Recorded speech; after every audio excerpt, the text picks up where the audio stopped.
예, 그 307페이지 계약금 펴놓으시죠. 계약금 미리 말씀드리고 가면은 이 예약의 법리나 계약금의 법리 매매 쪽에 규정되어 있고 매매 쪽에 규정되어 있는 것은 다른 유상 계약에도 그대로 준용됩니다. 그래서 임대차에도 적용되고 도급에도 적용되고 다 합니다. 이거 매매까지가 물론 임대차 부분에서도 그런 것들이 있긴 하지만 매매까지가 공통된 총론적인 이야기가 있습니다. 하여튼 계약금이라는 것은 계약 체결을 위해서 당사자 일방이 상대방에게 지급해 놓은 금전 기타 유가물을 말한다는 것. 반드시 금전에 한하지 않고 유가물, 자동차 등을 계약금으로 지급해 놓을 수도 있습니다. 당사 일방이 상대방에게 지급해 놓은 일이 났기 때문에 실제 거래계에서 매수인 쪽이 매도인에게 계약금을 지급해 놓는 것이 일반적이지만 매도인 쪽에서 매수인에게 계약금을 지급해 둘 수도 있습니다. 법리상으로. 그러면은 이러한 계약금 계약 이거 요물 계약이다. 요것도 시험에 나왔습니다. 계약금 계약이 요물 계약이다라는 것과 관련된 판례가 나오자마자 그와 관련된 문제가 그 해에 두 문제 나왔습니다. 하여튼 A라는 사람이 이 건물 예컨대 10억짜리인데 B가 매매 계약을 체결하면서 통상적으로 10% 계약금 1억을 약정하면서 지금 돈이 없으니까 1,000만 원만 주고 나중에 일주일 뒤에 나머지 9천만 원을 주기로 하는 계약을 예컨대 5월 3일 날 체결했다는 거죠. 지금 현재 계약금 계약은 존재하는가?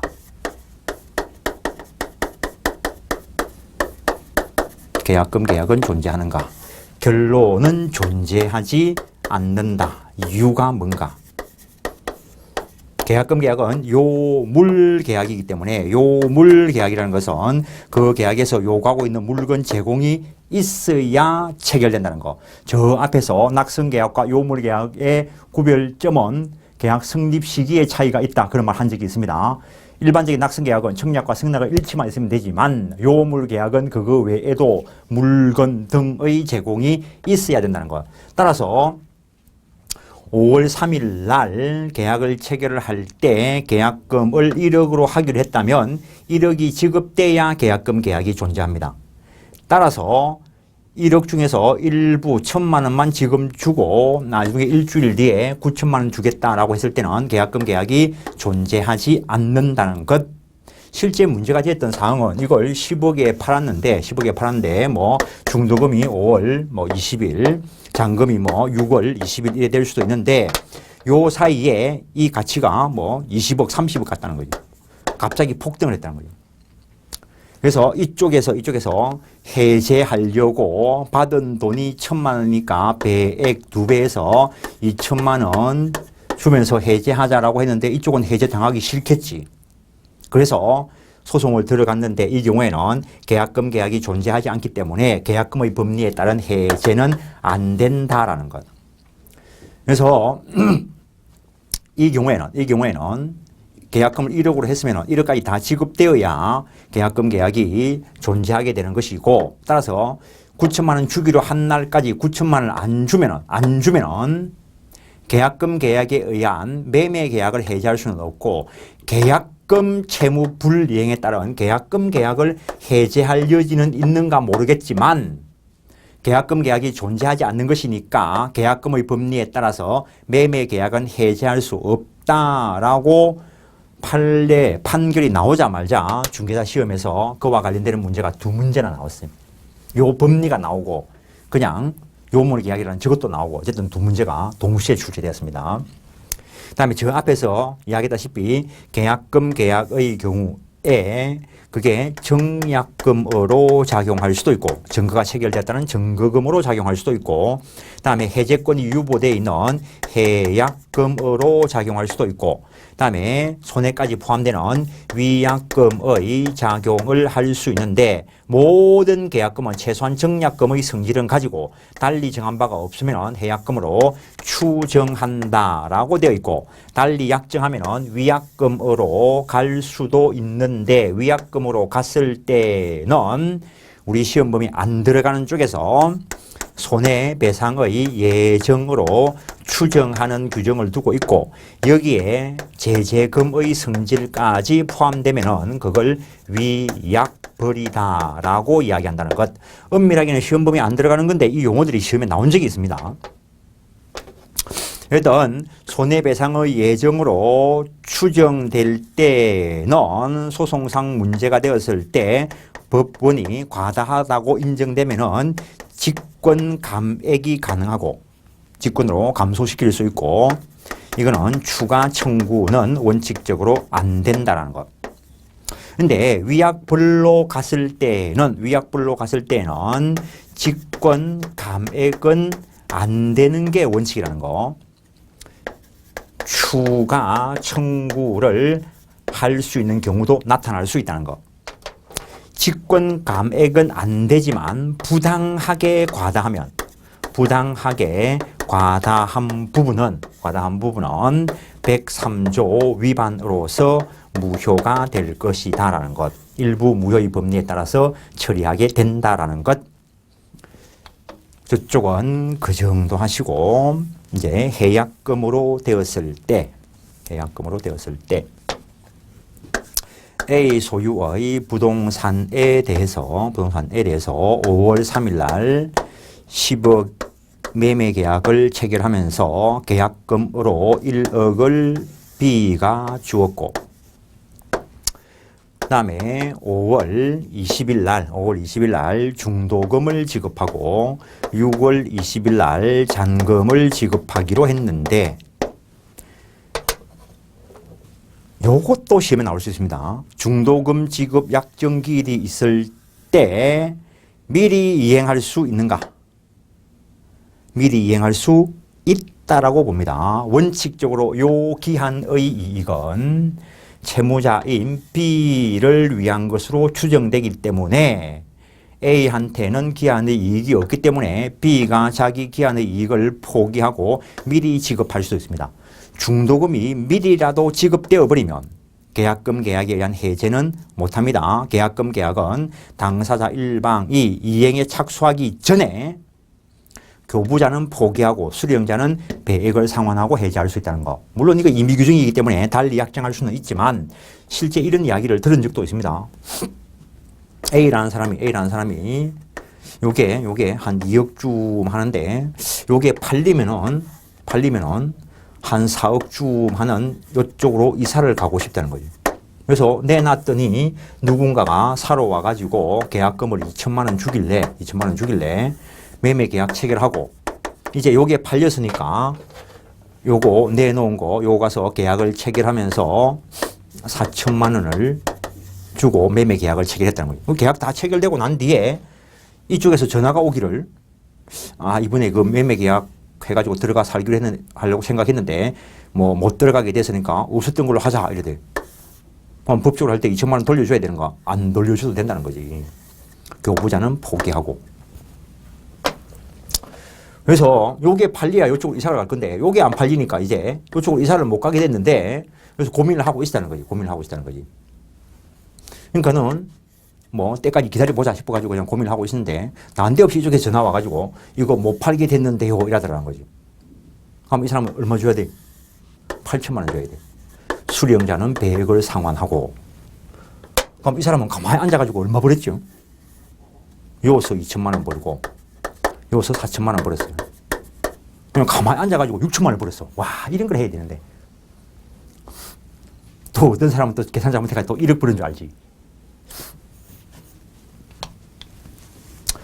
일단 법리는 그렇게 작용한다라는 거. 저놈이 그냥 아무것도 안 하고 2천만 원 받아가는데 한 푼도 안 주는데 어떡할 거라고 법에서 그래 하라 해놨는데 항상 자기 것만 생각할 게 아니고 상대방 것도 같이 생각해야 된다는 거.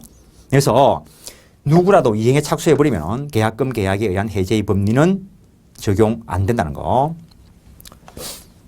그래서 이것도 상당히 판례가 많이 있습니다. 여기에. 이걸 매매 계약 체결해 놓고 나서 중도금 지급을 이때 받기로 했는데 중도금 지급을 받기로 했는데 이게 10억 하던 게 하룻밤 자고 나니까 이게 15억짜리가 됐어. 그냥 20억짜리가 됐어. 20억짜리. 빨리 가져오면은 돈 많이 벌 것 같고 괜히 어제 팔아가지고 자기가 벌 돈을 못 버는 것 같다는 거지. 그래서 이쪽에서 야 가격이 좀 등기하고 있으니까 너 매매 가격 좀 더 내놔야 되겠다. 대금 더 올리자. 이렇게 이야기하니까 이쪽에서 빨리 중도금 일부를 줘버리는 거지. 중도금의 일부를 지급됐다 하더라도 이행에 착수한 것이니까 계약금에 의한 해제는 못한다는 거. 그런데 대금 더 올려달라 이래 이야기한 게 아니고 판례가 다 있습니다. 그냥 해제한다. 내가 지금 계약금 1억 받았는데 2억 줄 테니까 받아가라. 이래 했는데도 불구하고 미리 돈 줘버리면은 요 경우에는 해제를 위한 기한의 이익이 A한테도 있기 때문에 이 일부 이행된 거에 의한 해제 못한다는 법리는 적용 안 된다는 거. 이때는 기한의 이익이 A한테도 있다는 거. 그러한 특별한 사정이 아니면은 이행기일 전에 이행할 수도 있다는 거. 근데 이행기일이 됐는데도 불구하고 중도금 지급기일이 됐는데도 불구하고 중도금을 지급하지 않는다면은 이행에 착수한 게 없습니다. 이행에 착수한 게 없으면은 교부자는 포기하고 수령자는 배액을 상환하고 해지할 수 있다라는 것. 이제는 지급하기로 한 날 등기 넘겨주기로 했는데 등기 넘겨주고 매매 대금을 다 받았다면 계약금은 돌려줘야 될까 안 돌려줘도 될까? 내가 지금 말하는 거는 원칙을 물은 겁니다. 원칙적으로 반환되어야 한다. 왜? 대금 다 받았잖아 지금. 예컨대 계약금을 출발할 때 돈을 가지고 이야기해서 그렇지 매매 계약을 체결하면서 지금 당장 현금이 없어가지고 1억짜리 자동차를 맡겨놨을 수도 있어요. 그리고 기일까지 대금 10억을 주었으면 계약금은 반환되어야 하는 게 맞다는 거죠. 그런데 실제 거래계에서 계약금을 줄 때 금전으로 주고 대금 일부에 충당하는 게 관행이라는 거죠. 관행상 그렇게 될 뿐이라는 거. 그래서 문제 풀 때 잘 하셔야 됩니다. 그 다음에 저 앞에서 한 것 같은데 A 소유의 부동산인데 이걸 B와 매매 계약을 체결하는데 B가 매매 계약금과 관련돼서 1억을 주었고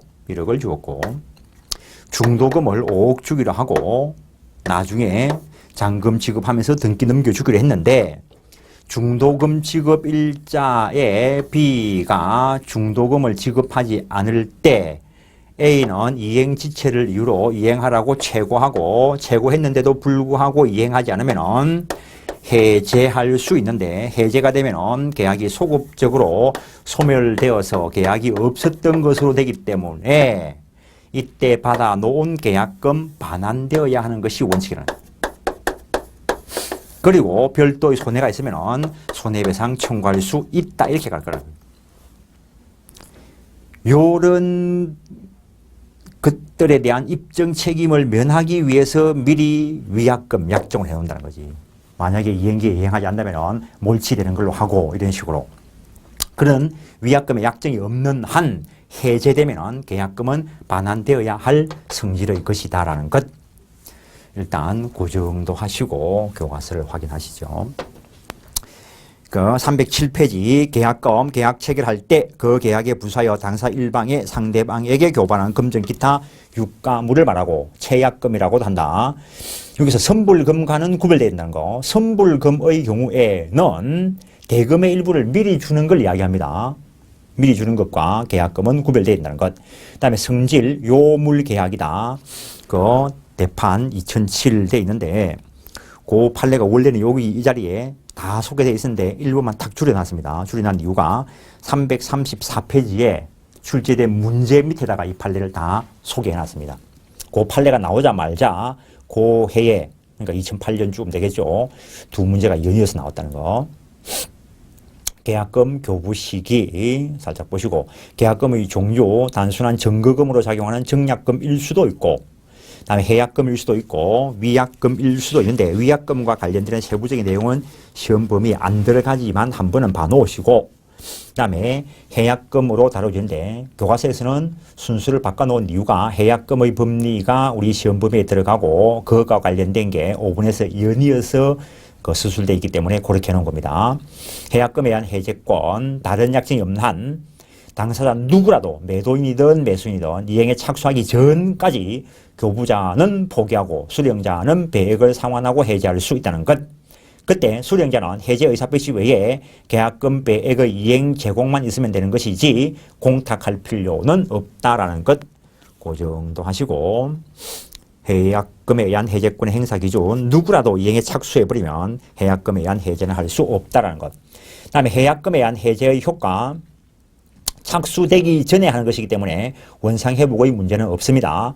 해약금으로 처리하는 것이기 때문에 원칙적으로 손해배상 청구는 문제되지 않는다. 저 앞에서 보고 봤습니다. 그 다음에 약정 해제권과 법정 해제권이 병존할 수 있다는 것.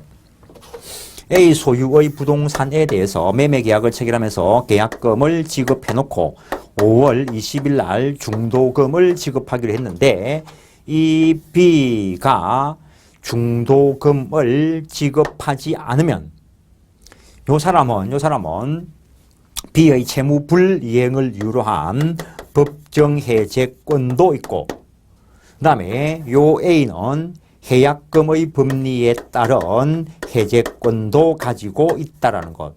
본인이 A라면 어느 권리를 행사하실 건데 이 권리 행사하면 두 배를 돌려줘야 돼. 그러니까 당연히 A는 바보 아니면 이 권리를 행사할 거라고. 어쨌든 간에 약정 해제와 법정 해제는 병존할 수 있다는 이야기. 그다음에 주된 계약이 이행되었다면 원칙적으로 계약금은 부당이득으로 반환되어야 할 성질의 것이지만 거래계에서는 계약금이 금전으로 교부되고 대금에 충당하는 것이 관행이다라는 것. 그 정도 하시고 그 다음에 매매 계약 비용은 쌍방 균분 부담이라는 거. 등기 비용은 계약 비용이 아니다라는 것. 그래서 누가 부담할 것인가에 대해서 문제가 있는데 거래 관행상 매수인이 부담하고 있다는 것. 이제 매매 계약이 체결되는 것까지를 봤습니다. 임대차와 관련되는 계속적 계약이라면 체결되고 난 뒤에 존속기간을 이야기하겠지만 매매는 일시적 계약으로서 급부가 단번에 실현될 것이니까 성립되고 난 뒤에 효력을 이야기합니다. 결국에 이러한 법률행위의 효력은 결국에 권리변동이다라고 이야기했습니다. 그래서 A라는 사람이 이 물건 팔기로 하는 매도인이고 사기로 하는 매수인이 있을 때 매도인 쪽의 의무는 매수인 쪽에서 보면은 권리가 될 것이고 매수인 쪽의 의무는 매도인 쪽에서 보면은 권리가 될 것이라는 것. 매도인의 주된 의무는 당연히 이 재산권 이전 의무가 될 것이고 재산권 이전 의무가 될 것이고 매수인의 주된 의무는 당연히 대금 지급 의무일 것이고 쌍무계약으로서 양 채무는 동시 이행 관계에 있을 것이고 그때 매수인이 대금을 지급하려고 할 때 요 재산권에 대해서 권리를 주장하거나 또는 정상적으로 넘겨받지 못할 그런 사정이 있을 때는 이 사람은 대금 지급 거절할 수 있다는 것. 그러나 이쪽에서 상당한 담보를 제공한 때는 그러하지 아니하다라고 돼 있고 그때는 거절하지 못한다는 이야기이고 요 거절할 때 이 매도인 쪽에서는 그러면은 그거 공탁해두라고 청구할 수 있다는 것. 그래서 이쪽에서는 재산권 이전 청구권, 이쪽에서는 대금 지급 청구권을 가진다라는 것. 주된 그의 매매 계약을 체결했으면 종된 그의 효력을 미칠 것이고 달리 약정하지 않았다면 이것들이 민법 전반에 미칩니다.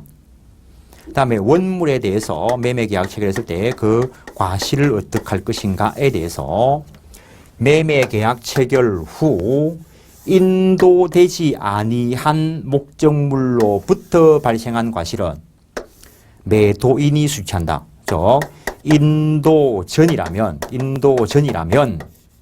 매도인이 점유하고 있고 그러니까 이 사람이 당연히 점유 사용할 것이라고.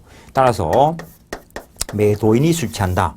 그 말을 반대로 읽으면 인도 후라면 매수인이 점유 사용할 것이고 그러면 이때는 이쪽이 과실을 수취한다라고 될 것이라고. 그래서 매매 목적물이 인도되기 전의 과실은 매도인이 수취한다. 단 해석상 대금이 완납되었다면 이 과실은 매수인이 수취하게 해야 될 것이라는 것. 요걸 반대해서 가면 인도된 후 목적물의 과실은 매수인이 수취한다. 그때 대금이 지급되지 않았다면 달리 정한 바가 없다면 그 인도받은 날부터 대금에 대한 이자를 붙여야 된다. 이렇게 해석한다는 거. 공평하게 해석합니다. 곰곰이 한번 생각해 보시고 무조건 외우려 하지 마시고. 그다음에 매매의 효력과 관련되어서 중요한 게 매도인의 담보 책임인데 이게 워낙 중요하니까 따로 목차를 떼내서 설명합니다. 일단 요 앞에까지 보시면 311페이지 매도인은 재산권 이전 의무가 있다. 그래서 기본적으로 체결된 내용에 따라서 이행돼야 될 것이고 부동산이라면 등기 이전 의무까지 포함된다라는 것. 그다음에 종물은 주분의 처분에 따른다. 이것들이 다른 쪽에서 여러 곳에서 이야기해야 되는데 이미 우리 시험 쪽에서 이런 것까지 나왔습니다. A 소유의 토지에 대해서 B가 임대차 계약을 체결하고 B가 지상의 건물을 건축을 하고 건물 소유 목적 토지 임대차 이 상태에서 이 건물을 C가 매입했을 때 달리 약정한 바가 없다면은 임차인이 누구일까? A 소유의 부동산 이걸 B가 A 소유의 토지 이걸 B가 지상권 설정 계약을 체결했을 수도 있고 또는 A 소유의 토지에 A가 건물을 소유하고 있는데 이걸 B가 건물만 매입했을 수도 있고 그럼 이 B는 등기부에 기록이 없어도 관습법상 법정지상권을 취득을 하고 요 건물을 C가 매입을 했을 때 지상권자가 누구일까? 달리 약정한 바가 없을 때. 일단 이 경우에 토지 임차권은 등기하지 않아도 지상 건물 소유 목적의 토지 임차인이 지상의 건물을 건축하고 건물에 대해서 등기를 하면은 토지 임차권은 대항력을 가지고 달리 약정한 바 없이 이 건물 소유권 매매 등으로 취득하면 주된 권리 넘어올 때 종된 권리 그대로 넘어오기 때문에 달리 약정한 바가 없으면 임차인이 누구냐라고 이야기하면 이 사람이 임차인이 되는 것이고 동의 없이 무단 양도된 것이기 때문에 이 임대차 계약을 임대인이 해지할 수 있는 것은 별개의 문제고 그다음 이 경우에 관습법상 법정지상권 B가 취득을 했는데 달리 약정한 바가 없을 때 지상 건물 소유권이 넘어가면은 주된 권리 넘어갈 때 종된 권리도 넘겨줘야 되는데 넘겨갈 요건은 다 구비해야 넘어간다는 것. 관습법상 법정지상권 법률 규정에 의한 취득이기 때문에 등기 없이 취득한다. 단 처분하기 위해서는 등기에서 이전 등기까지 있어야 지상권 취득한다는 거. 그래서 이 경우에는 지상권자가 누굽니까? 라고 물으면 B가 지상권자라는 거. 우리 시험에서 그러면 A는 C에 대해서 이 건물 철거를 청구할 수 있는가? 결론은 철거 청구 못한다는 거. 왜냐하면은 이 C는 지상권이라는 권리를 취득할 위치에 있고 이 A는 지상권의 제한이 있는 소유자이기 때문에 의무 있는 자가 권리 취득할 위치에 있는 자에게 철거 청구하는 것은 신의칙상 허용되지 않는다. 이게 사법시험에 나오고 난 뒤에 우리 시험에서 이 관계에서 나타날 수 있는 법리로 옳은 것은 해가 답으로 나온 게 C는 B를 대위하여 A에게 B에게로의 지상권 설정 등기를 청구할 수 있고 그리고 순차적으로 이전 등기 청구할 수 있다. 이게 우리 시험에 나왔어요. 어느 게 어려워? 우리 시험에 더 어렵게 포함되어 나온 거지. 사법시험하고 중개사 시험이 어느 게 어렵나 이런 거 생각하지 마시라고요. 뭐 이게 어려울 수도 있고 저게 어려울 수도 있고 쉬운 거는 유치한 거는 저게 유치할 수도 있고 옛날에 사법시험 국사시험에 초등학교 4학년 교과서에 나오는 게 사법시험에 나왔다고 9시 뉴스에 난리친 적이 있는데 그 신문기자 벼락 맞아 죽었을 거야. 사법시험이라 하더라도 난이도 조절을 위한 문제는 60점, 70점에 있는 것이고 나머지 20점, 30점 문제는 유치원생 문제를 주기도 해. 시간 조절 때문에. 그런 문제하고 비교하면 중개사 시험이 훨씬 어렵고 나머지 60% 정도는 사법시험이 당연히 어렵겠지. 로스쿨 문제, 이거 한번 보시라고 그러던가.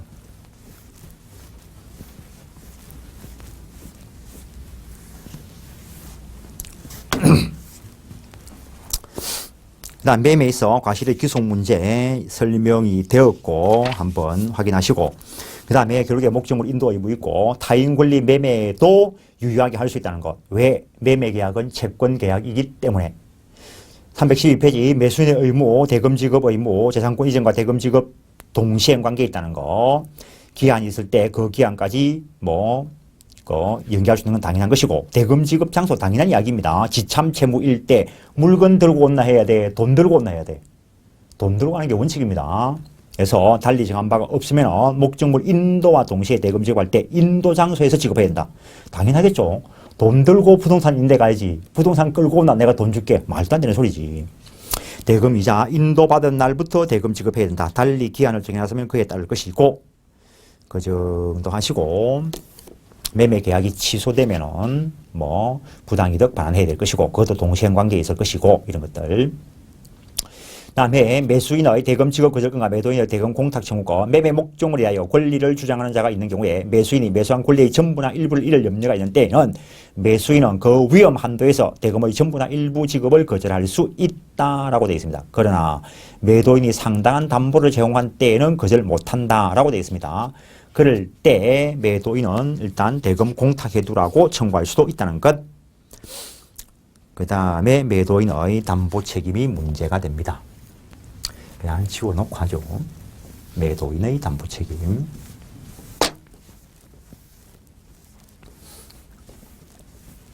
지우겠습니다. 매도인의 담보 책임 한 문제쯤은 거의 꼭 나오는 건데 내용이 많긴 하지만 별 어려운 것도 없습니다. 이거. 일단 효력과 관련돼서 매도인의 담보 책임과 관련된 일반적인 이야기를 해놓고 보시죠. 일반적인 이야기. 매도인의 담보 책임, 매도인 쪽의 고의과실은 요건이 아니라는 거. 매도인 쪽에 고의과실이 있으면 채무불이행 쪽으로 가면 됩니다. 따라서 매도인 쪽에 고의과실이 있다면 매도인 담보 책임과 채무불이행 책임이 경합될 수도 있습니다. 일단 종래 이걸 일종의 법정 무과실 책임으로 처리를 했는데 요즘은 판례조차도 대부분 채무 불이행 책임의 일종으로 처리합니다. 법정 무과실 책임이라면 이거는 신뢰이익 배상으로 갈 것이고 원칙적으로 원시적 주관적 불능과 관련됩니다. 채무 불이행 책임으로 가면 이행이익으로 가고 이행이익 배상으로 가고 원시적 불능뿐만 아니라 원시적 주관적 불능뿐만 아니라 후발적 불능에 대해서도 매도인의 담보 책임이 나타날 여지가 있다라고 이야기합니다. 그 다음에 권리뿐만 아니라 물건의 하자에 대해서도 담보 책임 물을 수 있다는 규정이 있고 다음에 매매 목적 물건의 법률적 장애가 있을 때 이걸 권리의 하자로 볼 것인가 물건의 하자로 볼 것인가가 문제가 되는데 학자들은 권리의 하자로 보고자 하지만 판례는 물건의 하자로 본다는 것. 그 다음에 경매, 여기서의 경매는 공경매를 이야기하는데 경매의 경우에는 권리의 하자에 대한 담보 책임 규정은 있어도 물건 하자에 대한 담보 책임 규정은 없습니다. 판사님들은 등기부만 보고 권리가 어떻다를 딱 보는 것이지 물건 조사하러 밖에 나가지도 않습니다. 그래서 경매의 경우에는 물건은 경락받는 본인이 철저히 조사해봐라 이 말이 되는 거고 그 다음에 중개사 시험에서는 이 두 가지가 겹쳐서 딱 나왔습니다. 경락받은 목적 물건에 법률적 장애가 있을 때 담보 책임을 물을 수 있는가? 경락받은 목적 물건적 장애가 있을 때 그거는 물건의 하자니까 담보 책임 물을 수 없다. 요게 시험에 나온 적이 있습니다. 다음에 우리가 저 앞에서 공부한 것 중에서 매도인의 담보 책임과 착오가 경합될 때 판례는 없지만 학자들이 매도인의 담보 책임 법리만 적용된다라고 했고 매도인의 담보 책임과 사기 취소의 경우에는 선택적 청구 관계에 있다. 이런 걸 본 적이 있습니다. 다음에 세부적인 내용은 매수인 쪽이 선의인가 악의인가에 따라서 세부적인 내용의 차이가 있는데 전부 타인 권리의 매매인 경우에는 전부 타인 권리 매매의 경우에는 선의의 매도인에게도 해제권을 인정한다는 것. 그러니까 선의의 매도인은 전부 타인 건데 자기 소유물이 아니라는 걸 몰랐다는 거지. 그런 수가 있습니다, 이거. 그랬을 때 해제권 인정하고 상대방에게 손해배상해 주라 해놨습니다. 단 상대방이 악의인 경우라면 매수인 쪽이 악이라면은 손해배상 안 해줘도 된다라고 해놨습니다. 일단 매수인 쪽이 선의인 경우에는 전부 손해배상 청구권 규정이 있고 일단 해제권 규정도 있습니다. 일정한 제한이 있기는 하지만 일부와 관련됐을 때는 일부 타인 권리, 일부 수량 부족일 때는 대금 감액 청구권 규정도 있습니다. 더 있다는 거예요. 더 있다는 거예요. 그래서 그것만이라면 매수하지 않을 것이 인정될 때는 전부를 해제하고 손해배상 청구할 수 있고 그거라도 매수했을 것이 인정될 때는 해제는 안 하고 대금 감액 청구할 수 있고 손해 있으면 손해배상 청구할 수 있는 것은 당연하고 그 다음에 매수인이 악의인 경우에는 전부 타인 권리의 매매일 때 악이니까 이거는 해제권만 있고 그 다음에 일부 타인 권리의 매매일 때 이 경우에는 대금 감액 청구권 규정만 있고 그 다음에 저당권 전세권의 제한으로 권리를 취득할 수 없거나 취득한 권리를 상실하게 될 때는 매수인은 선악을 불문하고 해제권 손해배상 청구권 규정이 있다는 것.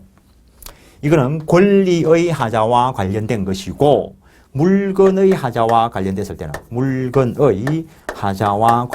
때는 매수인이 선의임과 동시에 무과실이어야 되는데 요 물건을 특정물 매매와 불특정물 매매로 나누어서 일단은 선의무과실의 경우에는 일단은 해제권 규정, 손해배상 청구권 규정이 있고 특정물 매매와 불특정물 매매로 나누어서 불특정물 매매인 경우에는 완전물 급부 청구권도 있다는 것. 제척기간과 관련된 이야기도 해야 되는데 그다음 저당권 전세권 제한과 관련해서는 출제 비용, 상환 청구권 규정도 있고 제척기간도 이야기해야 되는데 일단 기본적인 내용은 이게 전부 다라는 거. 이것만 가지고 매도인 담보 책임 문제 다 풀린다는 거 일단. 근데 모든 민법 교과서에 보면은 표를 하나씩 크게 그려놨는데 표를 한번 보시지요. 뭐 별 내용도 없는데 아주 휘황찬란한 것 같고 그 표를 마치 외워야 될 것처럼 보이는데 그걸 또 왜 외우는지를 모르겠어. 일단은 매도인의 담보 책임과 관련돼서 전부 타인 권리의 매매, 일부 타인 권리의 매매, 수량의 일부 부족, 용익적 권리 제한, 용익적 권리 여기에 전세권도 들어있습니다. 그 다음에 저당권, 전세권, 담보권과 관련되는 거. 이건 담보권적 성질의 전세권을 이야기하는 것이고, 그 다음에 여기가 권리의 하자와 관련된 것이고, 물건의 하자와 관련해서 특정물 매매와 불특정물 매매로 나누어 볼 수 있고, 그 다음에 이러한 것과 관련해서 어떠한 권리가 주어질 것인가를 봐야 되는데 일단은 선악에 따라서 약간의 차이는 있다는 거예요. 지금 내 머릿속에 아무것도 안 들어있습니다. 하다가 실수하는 거 아닌가 모르지. 이쪽은 그릴 필요가 없고 악의자에게 아무런 권리가 없으니까 물건의 하자와 관련됐을 때는 선의 무과실이어야 되고 권리의 하자와 관련됐을 때는 선악을 나누어 볼 필요도 있고 그 다음에 매도인의 담보 책임과 관련돼서 일단 기본적인 권리 해제권 대금 감액 청구권부터 대금 감액 청구권 있나 없나 그 다음에 해제권 그 다음에 손해배상 청구권 그 다음에 제척기간이 문제될 수 있다는 거. 이 제척기간 관련되는 거는 또 시험이 상당히 복잡하게 나올 수도 있습니다. 중개사 시험 계속 어려워지고 있는데 빨리 합격하시라는 거지. 오늘도 뭐 인터넷 뉴스 보니까 뭐 앞으로 변호사들하고 중개사하고 합쳐가지고 어떤 법인체를 만드니 이런 이야기가 또 이야기되고 있는 것 같더만은 참 사람들 하여튼 이랬을 때 기본적으로 선의인 경우에는 무조건 해제권 규정 손해배상 청구권 규정이 있다 했습니다. 선의인 경우에는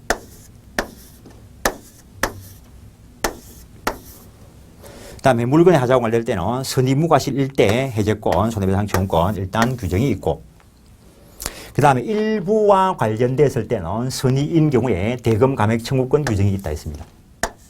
일단 선의 쪽은 다 본 거고 그 다음에 악의인 경우에 전부 타인 권리의 매매인 경우에는 해제권 규정만 있다 했습니다. 일부 타인 권리의 매매인 경우에는 대금 감액 청구권 규정만 있다 했습니다. 저당권 전세권의 제한으로 권리를 취득할 수 없거나 취득한 권리를 상실하게 되는 경우에는 선악을 불문하고 권리 다 인정된다라고 이야기했습니다. 그 다음에 요 경우에는 저당권 전세권 관련돼서 출제, 비용, 상환 청구권 규정이 있다라고 이야기했습니다. 아마 표 똑같을걸요. 한번 확인해 보시죠. 나도 맞는가 몰라. 그냥 그랬어. 틀리면 잣대 놔야지 할 수 없지 뭐. 그 다음에 제척기간과 관련돼 가지고는 이 최고 위의 칸하고 권리하자와 관련된 이 최고 아래 칸 쪽에는 법 조문에는 규정이 없어요. 법 조문에 규정이 없다는 것이지 이론상 없다 이런 말 안 했습니다. 근데 일단은 법 조문에 없는 거 무시하시고 그 다음에 나머지는 권리하자와 관련돼서 선의자는 안날로부터 1년, 악의자는 계약 체결일로부터 1년. 당연하죠. 악의자는 계약 체결할 때 알고 있었어. 물건의 하자와 관련해서는 안날로부터 6개월. 물건 하자와 관련돼서 보시자고요. A 소유의 부동산을 B가 매입을 했어요.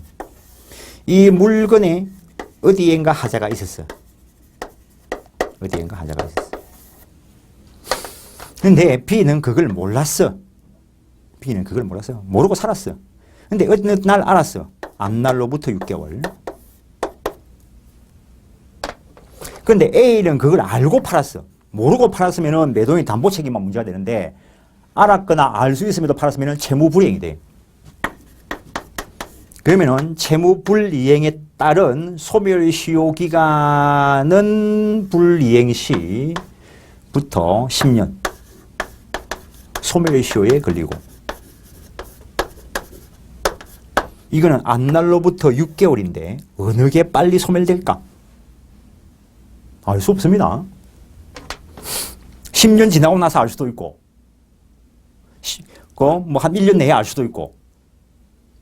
따라서 이게 두 개가 중첩적으로 적용된다는 거. 안날로부터 6개월이 지나지 않았다 하더라도 소멸시효 기간 10년이 완성되었으면 권리가 소멸될 것이라는 거. 중첩 적용된다는 게 판례 입장입니다. 어쨌든 표를 열심히 그려봤는데 그렇다고 해서 이 표를 외우라는 것도 아니고, 또 안 그려주면은 저 새끼 저것도 모르나 할까 싶어서 그려본 것 뿐이고.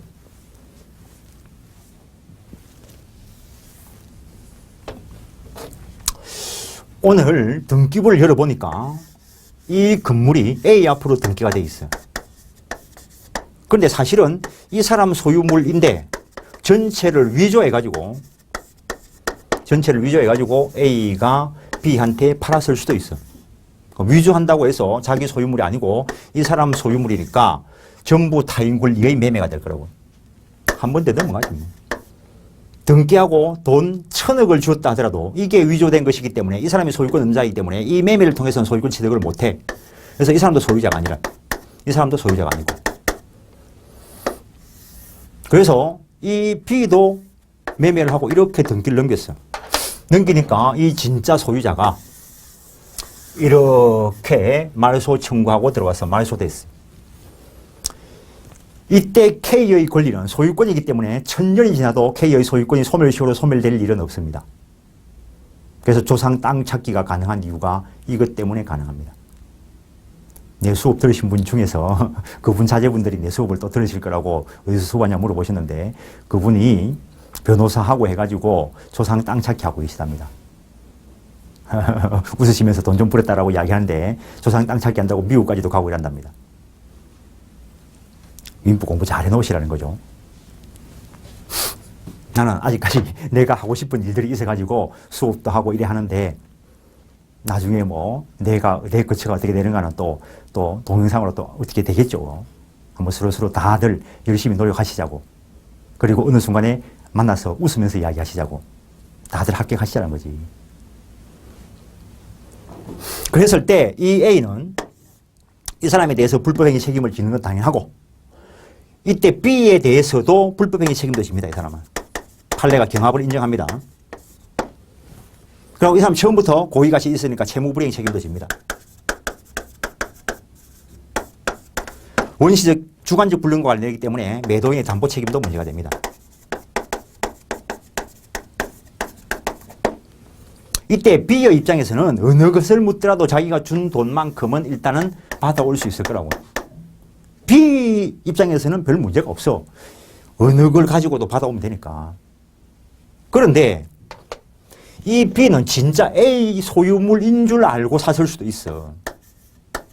선의 무과실일 수도 있다는 거예요. 이 C는 선의 무과실일 수도 있고, 또는 악의 또는 과실이 있을 수도 있어요. 이때 이 사람이 선의무과실이기 때문에 이 B는 불법행위 책임도 성립이 안 돼. 채무불이행 책임도 성립이 안 돼. 별도의 다른 규정이 없으면 C는 돈을 못 받아와. 1,000억을 줬는데. 그때를 대비해서 둔 규정이 매도인의 담보 책임이라는 거예요.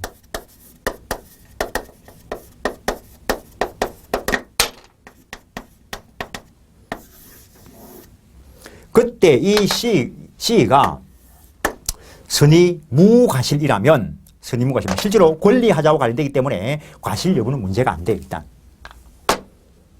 선의인 경우라면 이건 비소유물인 줄 알고 샀어. 그런데 A가 소유자라고 받아가 버려. 1000년이 지나고 난 뒤에. 그때 A는 내가 준 돈 내놔라 할 수 있어야지. 그러니까 이 매매계약 해지하고 손해가 있겠지. 손해배상 청구해야지. 악의는 악의라 하더라도 원금은 돌려받아야지. 그래서 해제는 인정을 해야 돼. 손해배상은 지 죽을 줄 지가 알고 했는데 뭐 손해배상까지 뭘. 당연한 이야기라고 곰곰이 한번 생각해 보시라고요.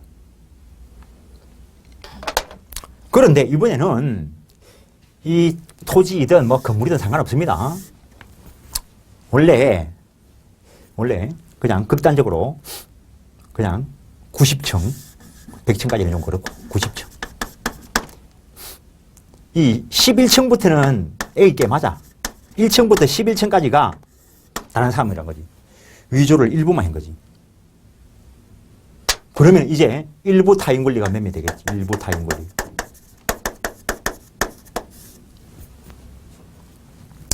그래도 A는 불법행위나 채무불이행이나 매도인 담보 책임을 질 수 있는 것은 당연하고 B가 선의무과실이면 이때 C는 선의일 수도 있고 악의일 수도 있다는 거예요.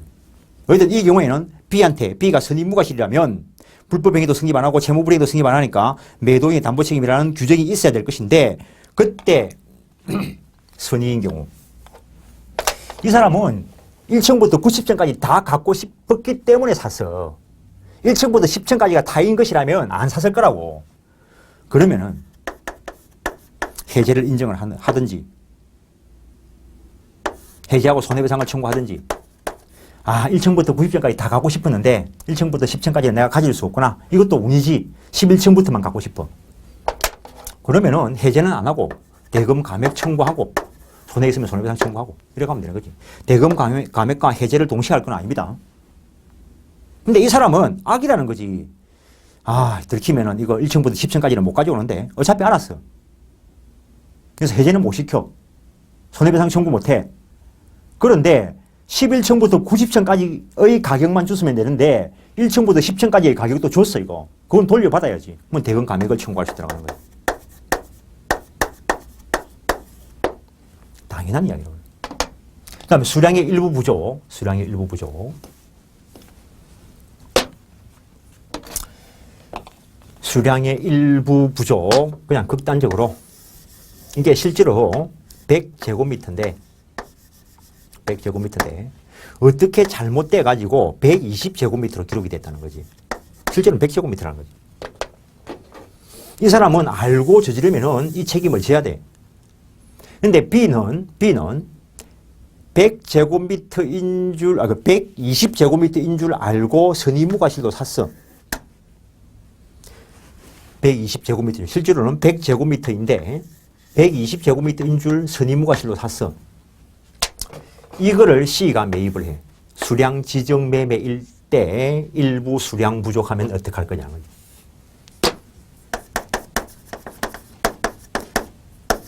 수량 지적 매매가 되려고 하면 수량이 가격 결정에 제일 중요한 요소로 작용해야 된다는 거. 25평 아파트니까 뭐 2억 5천. 이건 수량 지적 매매가 아닙니다. 25평 아파트인데 평당 정확하게 얼마? 수량이 가격 결정에 제일 중요한 요소로 작용했을 때 수량 지정 매매가 되고 그래서 몇 제곱미터당 얼마 해가지고 매매 계약책을 했는데 그래서 120제곱미터에 대한 가격을 주고 지급을 했는데 실제로는 100제곱미터라는 거죠. 그때 이 사람은 선의무과실이기 때문에 불법행위나 채무불이행의 문제는 없습니다. 매도인의 담보 책임에 따라서 처리할 것인데 이때 이 사람이 선의인 경우라면 법 조문에서 일부 타인 권리의 매매 적용에 있는 규정을 준용한다 해놨습니다. 따라서 잔여 부분만이라면 안 샀을 것이라 인정되면 전부를 다 해제하고 손해 있으면 손해배상 청구할 수 있고 나머지 부분만 매입했을 것이라 인정될 때에는 대금 감액 청구하고 손해 있으면 손해배상 청구할 수 있고 이렇게 갈 거라는 거. 일부 타인 권리 매매하고 똑같다는 거. 근데 악의자라면 이 사람은 100제곱미터를 산 거라 120제곱미터를 산 거라 포장이야 120제곱미터라고 돼 있지만 이 사람은 100제곱미터인 줄 알고 산 것이기 때문에 아무 권리 인정 안 해도 돼. 이쪽이 악의 또는 과실이 있다면 또 다른 문제가 적용되겠지만 전제를 하기를 선의무과실을 하고 적용했어요. 그래서 일부 수량 부족과 관련돼서 악의의 권리자에게는 아무런 권리도 인정해 줄 필요 없다라는 거예요. 그 다음에 용익적 권리 제한이 있는 경우 그거는 결국에 등기부에 기록 안 되는 유치권이나 관습법상 법정지상권이 문제가 될 거라고. 왜냐하면 A 소유의 토지에 대해서 B가 지상권이나 전세권 설정 등기를 하고 여기에 B가 뭐 건물을 지어서 살 수도 있는데 이 토지를 C가 A로부터 매입을 했을 때 선이라는 말은 지상권, 전세권이 있다는 걸 몰랐다라는 말이 되는데 등기부에 기록이 있는 거에 대해서는 이 사람이 악의로 추정되니까 선의일 경우가 거의 없어요. 그래서 실제 거래계에서는 등기부에 기록 안 되는 유치권이나 관습법상 법정지상권 또는 분묘기지권 등이 문제가 될 것인데 예의 편의를 위해서 관습법상 법정지상권을 가지고 설명하겠습니다. A 소유의 토지이고 A가 건물을 짓고 살았는데 이 건물만 B한테 팔았다는 거죠. 그러면 이때 이 B는 관습법상 법정지상권을 취득을 하지만 등기부에 기록이 안 돼. 그걸 A로부터 토지 소유권 매매에 의해서 소유권 이전 등기를 받았어. 등기부에 기록이 없지만 이건 지상권, 물권으로서 누구에게라도 효력을 미쳐. 그런데 이 사람이 이 토지 소유권 취득한 이유가 건물 짓고 살려고. 그건 나중에 가보니까 이 건물이 들어서 있다는 거지. 또는 건물이 아직은 안 들어서 있을 수도 있습니다. 법정지상권일 경우에, 지상권일 때 자치를 하고, 했던 조사를 제대로 안 해봤던 어쨌든 했을 때, 예를 들어 용익적 권리 제한으로 인해서 이 사람이 목적을 달성할 수 없다면, 건물 지을 수 없다면, 선의자일 때 해제하고 손해배상 청구할 수 있다는 것. 목적을 달성할 수 있다면 해제는 못하고 손해배상만 청구할 수 있어. 악의자라면 알고 샀는데 뭘 보호해줘. 매도인이 담보 책임을 물을 때 그렇습니다. 이 경우에는 이 사람이 요게 있다는 걸 알고 있어. 그렇다면 또 다른 채무불이행 쪽으로는 갈 수 있습니다. 채무불이행 쪽으로 가면은 해제하고 손해 있으면 손해배상 청구할 수 있다라고 할 거라고. 근데 지금은 매도인의 담보 책임과 관련된 것만 보고 있다는 거예요.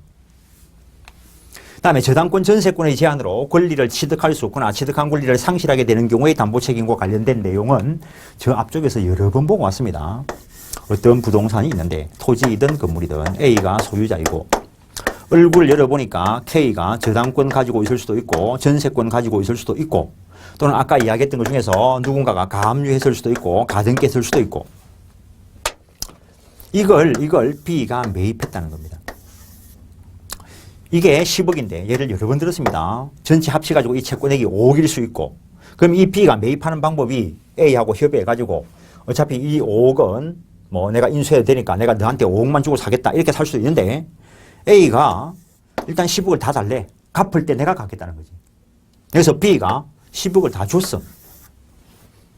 그래서 이 상태에서 이 B가 소유권 취득하고 들어왔을 수도 있습니다. 이거. 일단 소유권 취득했습니다. 그런데 나중에 저당권이나 이 가등기 실행으로 소유권 취득이 상실될 수 있다는 거지. 취득되기 전에 저 권리가 실행됨으로써 소유권 아예 못 가져올 수도 있고 소유권 가져올 때까지는 실행 안 돼서 소유권을 일단 가져왔는데 가져오고 난 뒤에 경매나 가등기에 의한 본등기에 의해서 B의 소유권이 상실될 수가 있다는 거지. 그래서 이 경우에는 선악을 따질 필요가 없다는 거지. 선악을 불문하고 해제권, 손해배상 청구권 인정해주고 그리고 이 사람이 일단 소유권 취득하고 들어와서 이 권리가 실행되기 전에 이 건물에 대해서 수리를 했을 수도 있어요. 그래가지고 만약에 경매 들어가면은 수리 안 했을 때보다 수리했기 때문에 조금이라도 더 높은 가격이 책정이 됐을 거라고. 경매에서 이 비용은 최우선적으로 경매 비용 다음에 배당해 준다는 거. 그 출제 비용 상환 청구할 수 있다는 이야기. 그 다음에 물건의 하자와 관련돼서 아까 불완전 이행과 관련돼서 해제 쪽에서 그런 이야기를 한 자리가 있습니다. A라는 사람이 민법책 딱 한 건 정리를 잘 해가지고 있는데 그걸 자기가 찢어가지고 매매 계약을 체결한 후 찌었다면은 이 사람에게 악의 또는 과실이 있어서 채무 불이행의 문제로 갈 것인데 자기 집에 있는 꼬마가 했다면은 A는 선의 무과실일 거고 그러면은 저쪽이 선의 무과실이니까 채무 불이행 책임은 물을 수가 없어. 그러면은 매도인의 담보 책임으로 가야 될 거고 역시 이 사람이 서점을 운영하는데 그 중에서 B가 한 권 샀을 때 이 사람이 선의 무과실이라면 채무 불이행하고는 관계가 없을 수 있고 그래서 악의 또는 과실이 있으면 채무 불이행으로 가고 역시 이 사람이 선의 무과실이면 매도인의 담보 책임으로 갈 거라는 거예요. 그래서 이때는 바꿔달라 할 게 없어. 지구상에 딱 그 책이 한 권뿐이니까. 그래서 이때는 완전물 거부 청구권이 없고 해제하고 그 안 샀을 것이 인되면 손해배상 청구할 수 있다는 거. 이 경우에는 서점에 책 여러 권 있어.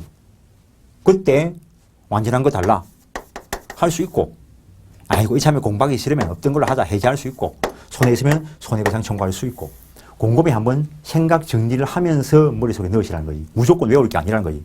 이걸 무조건 외우고 어떻게 외우겠어요? 313페이지 매도인의 담보책임 매매 목적 물건이나 권리에 대해서 일정한 흠이 있을 때 책임을 지는 것인데 314페이지 표를 정리해놨는데 그냥 한번 읽어보시고 매도인 담보책임은 매도인 측의 고의가 실현 요건으로 하지 않는다는 것. 특정물뿐만 아니라 불특정물 매매에 적용되고 그 다음에 315페이지 임의규정이다라는 것. 그 다음에 5번 매도인 담보책임은 원시적 불능뿐만 아니라 원시적 하자, 불특정물의 경우에는 후발적 하자도 포함된다. 채무 불이행 책임설에 따를 때 그렇게 처리하고 매수인의 과실을 참작할 것인가가 문제가 되는데 많은 책에서 그 부분도 잘못 써놓은 책들이 많습니다. 저 앞에서 표현대의 쪽에서 그런 이야기를 한번 한 적이 있는데 과실상계의 법리는 위법행위하고 관계가 있습니다. 위법행위, 채무불이행이나 매도인의 불법행위, 채무불이행이나 불법행위. 그래서 채무불이행과 관련돼서 매매 등의 계약을 체결했을 때 양쪽에 과실이 있을 때 그걸 쌤 해가서 손해배상 액수에 대해서 상계 처리하고 없애버린다는 겁니다. 근데 매도인의 담보책임의 경우에는 매도인 측의 고의나 과실은 요건이 아니라 했습니다. 매수인 측의 고의 또는 엄밀하게 이야기하면 악의 물건과 관련되면 과실까지도 문제될 수도 있을 수 있는데 매도인의 담보책임 자체는 이쪽이 매도인 순수한 매도인 담보책임 쪽에 가면은 이쪽이 선의무과실일 거니까 상계할 과실이 없어요. 그래서 과실상계의 법리가 직접 적용될 일은 아니라는 거. 확대 손해와 관련된 부분이 나타날 수 있는데 그거는 결국에 채무불이행 영역이고 그 확대 손해와 관련된 부분에 대해서는 과실상계의 법리를 유추 적용해서 엄밀하게 이야기하면 과실을 참작할 수 있다라고 표현한 판례가 있다는 것. 그래서 과실상계를 직접 적용할 거 아닙니다. 유추 적용. 다음에 담보책임의 발생 원인 전체를 줄여놓은 것이고 담보책임의 내용 그것도 써놓은 이유가 옛날에 유치하게 문제 다음 중 담보책임을 나타날 수 있는 권리가 아닌 것은 그런 식으로 문제된 것이 있기 때문에 한번 정리해놓은 거고 316페이지 권리하자에 대한 담보책임 이 경우를 추탈 담보책임이라고도 하는데 권리 전부가 타인에게 속하는 경우에 나타나는 것인데 전부 타인 권리의 매매에 있어서 전부 타인 권리라는 것은 어떤 것인가 와 관련된 판례를 모아놓은 겁니다. 아까 간단하게 예를 들 때 전부를 위조한 경우 가장 간단하게 생각하면 되시고 A 소유의 부동산에 대해서 B가 매수를 하고 미등기 상태에서 전매를 했을 때 이 사람 이 매매는 전부 타인 권리의 매매인가 논의가 있는데 주류의 판례는 등기 안 했으니까 아직 소유권 취득 못했습니다. 그래서 이 경우도 전부 타인 권리 매매로 보는 것이 주류적 판례. 그 다음에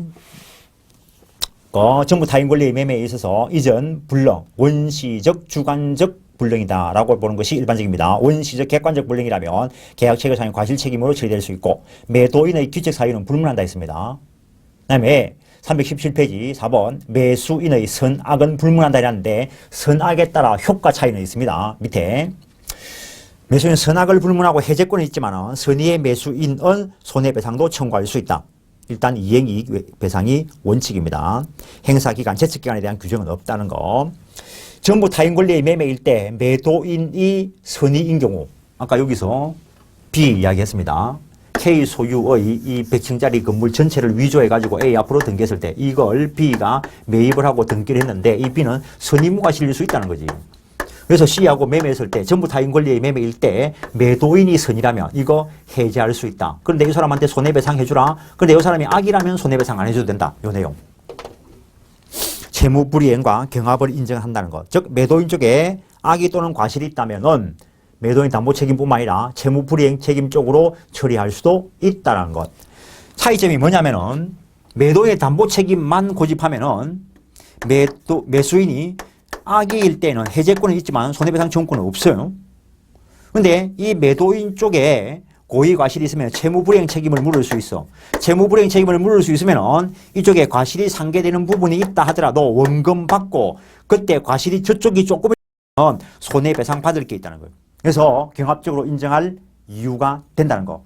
채무불이행 책임과 매도인 담보 책임이 어떤 특칙적인 관계에 있는 건 아닙니다.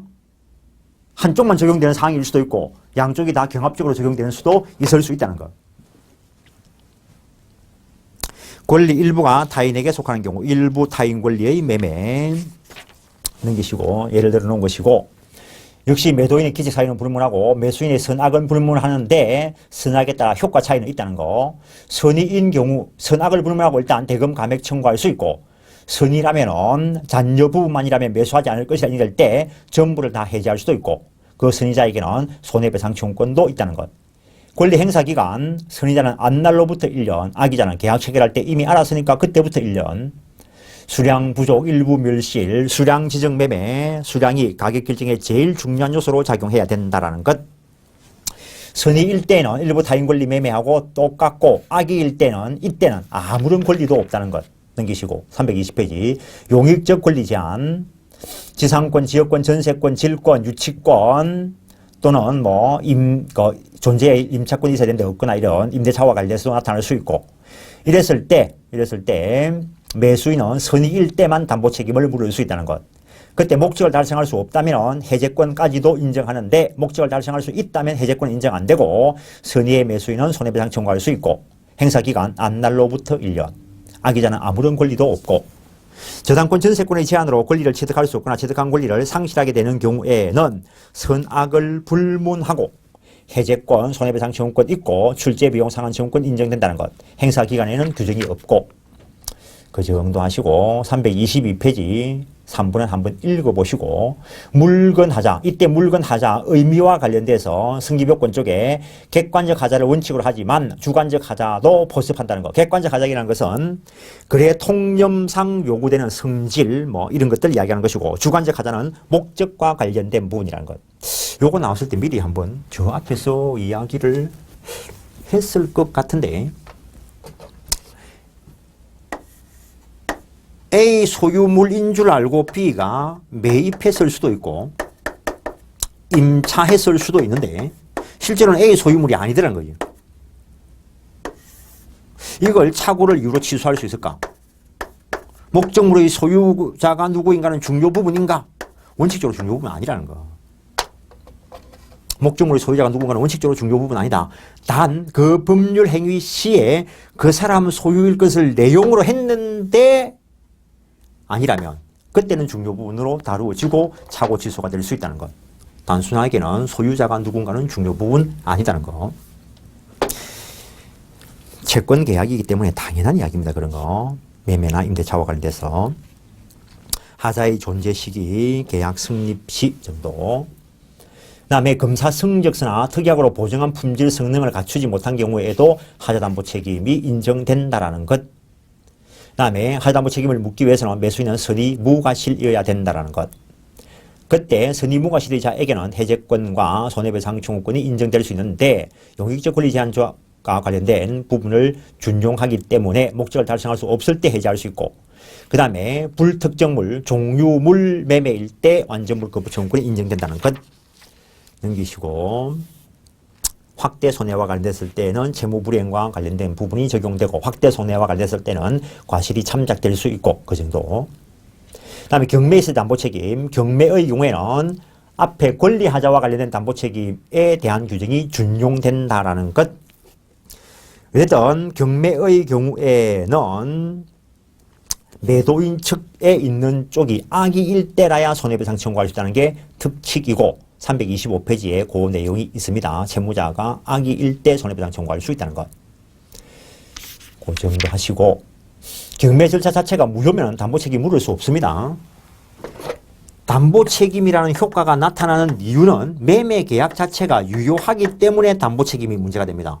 이게 무효라면은 부당이득의 법리로 갈 것이지 매도인 담보책임으로 갈 것이 아니라는 거. 경매의 경우에도 경매 절차가 무효면은 부당이득 반환의 법리에 따라서 처리할 것이지 매도인의 담보책임으로 처리할 게 아니라는 것. 그 정도 하시고, 채권 매매와 관련된 법 조문 그냥 확인하시면, 채권 매매에서 권리의 하자가 있는 경우에 채권 매도인에게 권리의 하자로 인한 담보 책임을 규정하고 있는데, 그 2분의 1번 채권자가 시기를 정하지 않고 자력을 담보한 때는 계약 체결 당시의 채무자의 자력을 담보한 것으로 추정한다. 단 그때 변제기가 도래하지 않았더라면 변제기의 자력을 담보한 것으로 추정한다 라고 돼 있고, 설명을 그렇게 해놓고 327페이지에 표 그려놓고 밑에 간단하게 요약을 해놨습니다. 이 요약된 내용이 무슨 말인 줄 알면은 앞에 내용 읽을 필요 없습니다. 그런 가감한 사람도 학교 가시더라고요. 매도인 담보책임 막 복잡해 보이는데 나오면 한 개 나올 겁니다. 한 개. 나오기는 확실히 나오는데 한 개 나올 겁니다. 그랬더니 그분은 매도인 담보책임은 아예 민법 책임 없다 하고 찢어버렸대. 아, 그 사람 합격했어. 그럴 수도 있지 뭐. 봐도 모르겠으면 찢어버리는 게 답이라고. 괜히 헷갈리게 틀리지 말고 아무거나 찍는 게 맞출 확률이 더 있어요. 민법은 모르는 사람이 풀면은 틀리게 돼 있습니다. 그게 황당한 거지. 황당한 게 논리적으로 가는 부분에 있어가지고 자기 논리 대입하지 마시라고. 참 그렇지. 또 그렇다고 해서 빵점도 안 나와. 빵점을 만다는 거는 100점 맞는 것보다 더 힘들어요. 이거는 전부를 완벽하게 알아야 비켜갈 수 있어요. 아무것도 모르고 막 찍어도 빵점은 안 나와. 막 찍으면 빵점 안 나오는데 풀면은 빵점이 나올 수 있어. 책에 들으시라고. 무슨 말인지. 알 거는 목숨을 걸고 정확하게 이해해서 답을 고르고, 안 될 거는 버리셔도 합격하는 데는 문제가 없어요. 그런데 처음부터 외우려 하지 마시고. 그 다음에 329페이지 담보책임 임의규정이니까 면제 특약할 수 있고, 당연한 이야기를 그냥 한마디만 하면 될 걸 교과서니까 다 써놓은 것이고, 소유권 유보부 매매 할부 거래 한번 이야기한 적이 있습니다. 근데 근래 판례가 동산 매매에 대해서만 소유권 유보부 매매의 법리가 적용된다라고 했다는 것. 소유권 유보부 매매는 정지조건부 매매라고 봅니다. 그 정도 하시고 일단은 이 시간을 여기서 끝내겠습니다. 예, 수고하셨습니다.